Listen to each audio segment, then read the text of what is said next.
les metimos gol.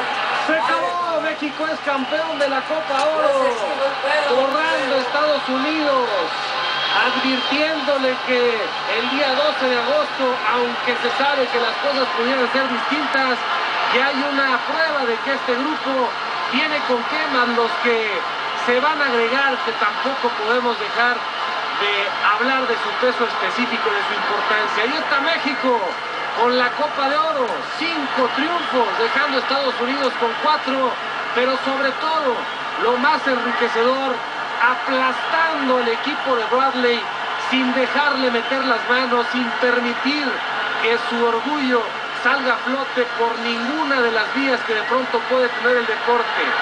La calidad del equipo mexicano hizo de este marcador algo para recordar, una actuación memorable, con argumentos inobjetables.